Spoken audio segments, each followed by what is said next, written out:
कार्यक्रम सांगतोय रीतीसाठी. आपण जर रीतीने नाही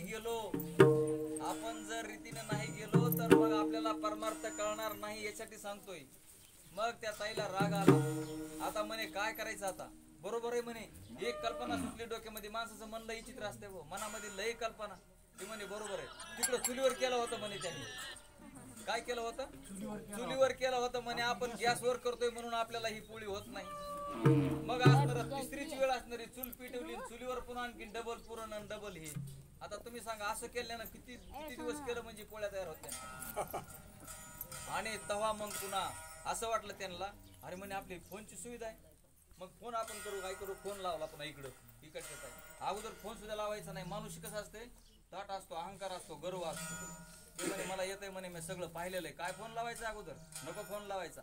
आणि पुन्हा ज्यावेळेस मग ते जमत ना, थकून गेलं का, त्याच्याशिवाय माणूस जर दुःखानं पिंजून गेला, तोच माणूस परमार्थ करतोय. ज्याच्याकडे पैसा भरपूर आहे, धनदौलत भरपूर आहे, सगळं सुख आहेत ना, त्याला परमार्थाची गरज नाही, त्याला देवाची गरज नाही, त्याला कशाचीच गरज आहे असं वाटत नाही. आणि मग तिकडून फोन केला.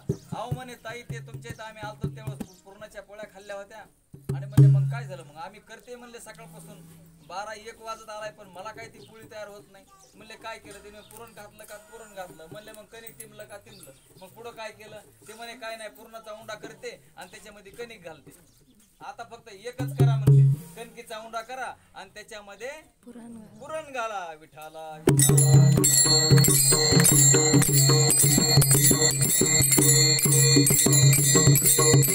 माय बाप, सोपं होतं का अवघड होतो? आता राहिलं इकडच हे करायलेत काय? तसं माय बाप ध्यानात ठेवा, हा जन्म आला कशाला आणि आपण कोणत्या रीतीने परमार्थ करायला लागलो. साधू संतांना सांगितलेल्या रीतीप्रमाणे परमार्थ करायला पाहिजे की नाही करायला पाहिजे. म्हणून ह्या संतांनी, म्हणजे आता संत तुम्ही म्हणता कोणचे संत? ज्ञानोबा घ्या, तुकोबा घ्या, एकनाथ महाराज घ्या, असे सर्व साधू संत प्रत्येक समाजामध्ये संत होऊन गेला. आता गोरोबा काकांनी काय केलं? सावतामाळ्यांनी काय केलं? सावतामाळी तर पंढरपूरच्या तिथे आरला राहतात म्हणे, पण पांडुरंगाचं दर्शन घ्यायला आलेलं नाही. मग काय म्हणायचे? काय ते मुळा भाजी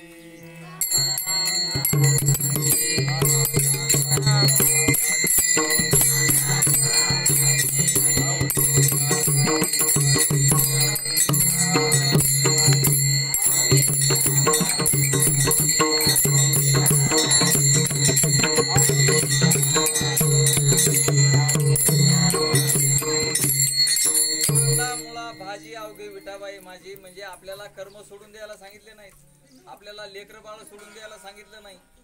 आपल्याला यांच्यामध्येच राहून आपल्याला म्हणतात आरणचे सावता बाबा जर समजा पंढरपूरला दर्शनाला गेले नाही, आपल्याला वाटतं मग ते माणूस लयच निष्ठुर असेल बाबा.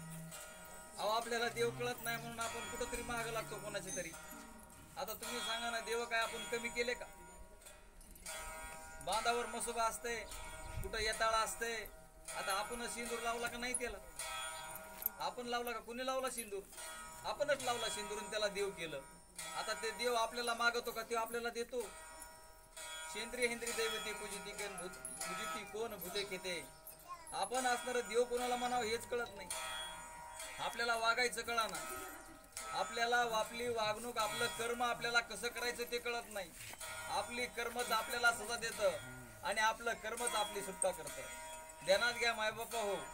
त्याच्यासाठी असणार साधू संतांनी जे सांगितलं ते ऐकलं पाहिजे. साधू संतांनी सांगितलं नामचिंतन करायला, साधू संतांनी सांगितलं या मार्गाने जा. आणि मार्ग जर चुकला तर आपण काही केल्यानं आपली सुटका नाही. असणारा कर्म केलेला जीव प्रत्येक काय म्हणतो माहितीये का? बाप म्हणतो लेकाला, अरे मी होतो म्हणूनच तर तुझं काहीतरी खरंय, आणि मी जर नसतो तर तो काय केला असतं, तुझ्यावर हराळू बोली असती, असा बाप म्हणतो लेकाला. आणि साधू संत म्हणले तू मरून बघ लेकाचं राहतं का ती बघा.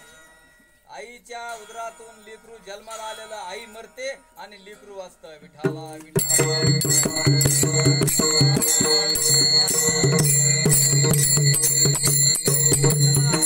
होतो मी करतोय म्हणूनच, मी म्हणूनच. अरे काय नाही, आपल्यामुळं कोणाचं बंद पडत नाही.